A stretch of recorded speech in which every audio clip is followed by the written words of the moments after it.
Hi అండి, welcome back to మోక్ష Vihaan vlogs. నేను మీ ప్రత్యూష. ముందుగా అందరికీ భోగి పండుగ శుభాకాంక్షలు. ఇవాళ మీకు నేను భోగి పండుగ తాళి ఎలా ప్రిపేర్ చేసుకోవాలో చూపించబోతున్నాను. ముందుగా పులగం ఎలా ప్రిపేర్ చేయాలో చూసేద్దాం.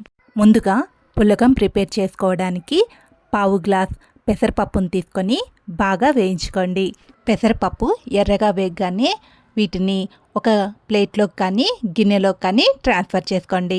ఏ గ్లాస్తో అయితే మనం పెసరపప్పు తీసుకున్నామో అదే గ్లాస్తో 3/4 గ్లాస్ బియ్యాన్ని కూడా తీసుకొని వీటిని శుభ్రంగా వాష్ చేసుకోండి. ఇప్పుడు వాష్ చేసుకున్న పెసరపప్పు బియ్యాన్ని కుక్కర్లోకి ట్రాన్స్ఫర్ చేసుకొని ఏ గ్లాసులో అయితే పెసరపప్పు బియ్యం తీసుకున్నామో అదే గ్లాస్లో 2 గ్లాసుల వాటర్ని తీసుకొని కుక్కర్లో పోసుకోండి. ఇక్కడ నేను పెసరపప్పు బియ్యం 2 కలిపి 1 గ్లాసే అయినాయి కాబట్టి 2 గ్లాసులు వాటర్ పోస్తున్నాను. మీరు ఎక్కువగా తీసుకుంటే కనుక 1 గ్లాస్కి 2 గ్లాసులు చొప్పున వాటర్ని తీసుకోండి. వీటిని మెత్తగా కాకుండా కొంచెం పొడి పొడిగా ఉండేటట్లు ఉడికించుకోండి. నేను ఇక్కడ రోబో కుక్కర్ని యూజ్ చేస్తున్నాను. మామూలు కుక్కర్లో ఉడికించుకునే వాళ్ళు 3 విజిల్స్ వచ్చేంత వరకు ఉడికించుకుంటే సరిపోతుంది. పులగం మెత్తగా కాకుండా ఇలా కొంచెం పొడి పొడిగా ఉండేటట్లు ఉడికించుకోండి. అంతే, పులగం రెడీ అయిపోయింది. ఇప్పుడు పులగంలోకి చిక్కుడుగాయ కూర ఎలా ప్రిపేర్ చేయాలో చూసేద్దాం. ఈ చిక్కుడుగాయ కూరకి ఇక్కడ నేను 1/2 కేజీ చిక్కుడుగాయలను తీసుకున్నాను. ఇవి మునిగేటట్లుగా వాటర్ పోసి 1/2 స్పూన్ ఉప్పు వేసుకొని చిక్కుడుగాయల్ని బాగా ఉడికించుకోండి. ఉడికిన చిక్కుడుగాయల్ని స్టైనర్లో వేసుకొని నీరుని మొత్తాన్ని వంపుకోండి. చిక్కుడుగాయల్లో ఉన్న నీరు మొత్తం పొయ్యేలోపు మిక్సీ జార్ తీసుకొని అందులో 6-7 వెల్లుల్లి రెప్పలు 1/2 స్పూన్ ఉప్పు వేసుకొని బాగా గ్రైండ్ చేసుకోండి.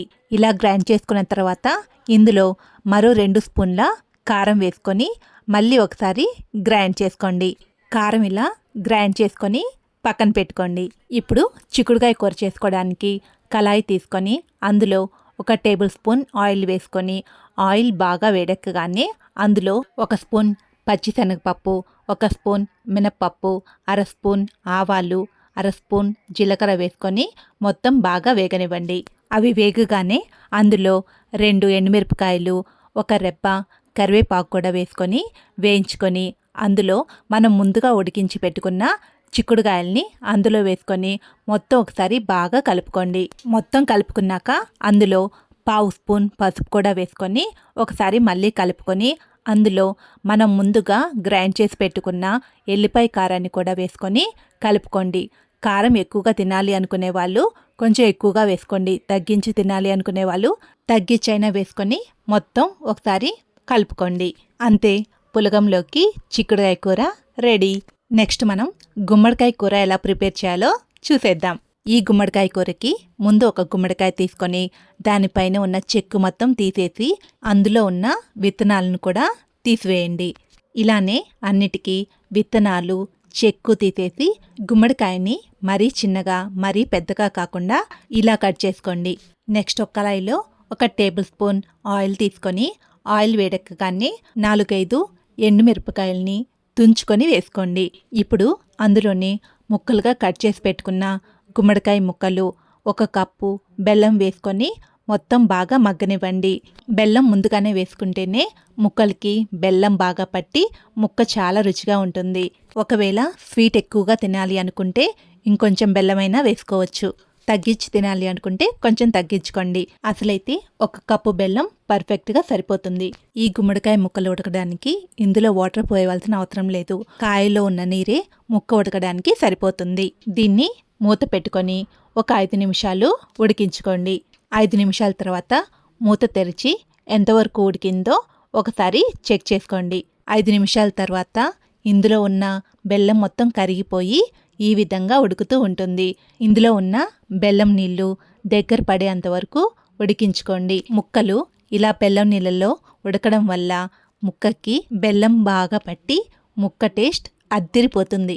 ఇలా ఉడకగానే ఇందులో 1 చిటికెడు ఉప్పు వేసుకొని మొత్తం ఒకసారి బాగా కలుపుకొని ముక్క ఎంతవరకు ఉడికిందో ఒకసారి చెక్ చేసుకోండి. ముక్క బాగా ఉడికిపోయింది కదా, ఇక స్టవ్ ఆఫ్ చేసుకోండి. ఇంకా ఈ గుమ్మడికాయ కూరని సర్వింగ్ బౌల్లోకి ట్రాన్స్ఫర్ చేసుకోండి. అంతే, ఎంతో రుచికరమైన తీయటి గుమ్మడికాయ కూర రెడీ. టోటల్గా భోగి పండుగ తాళి రెడీ.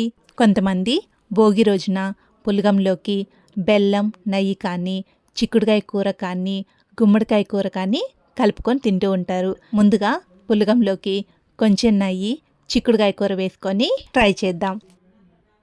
ఆహా, టేస్ట్ చాలా అంటే చాలా బాగుందండి. మీరందరూ కూడా తప్పకుండా ట్రై చేయండి. మరి ఇవాళ నేను చూపించిన భోగి పండుగ తాళి మీ అందరికీ నచ్చింది కదా. మీరందరూ కూడా ఈ తాళిని ట్రై చేసి ఎలా కుదిరిందో నాకు కామెంట్ చేయండి. మరి నేను చూపించిన ఈ రెసిపీస్ మీకు నచ్చినట్లయితే లైక్ చేయండి, మీ ఫ్రెండ్స్కి షేర్ చేయండి. ఇప్పటి వరకు ఎవరైతే మన ఛానల్ని సబ్స్క్రైబ్ చేసుకోలేదో తప్పకుండా సబ్స్క్రైబ్ చేసుకోండి. Thank you for watching my videos.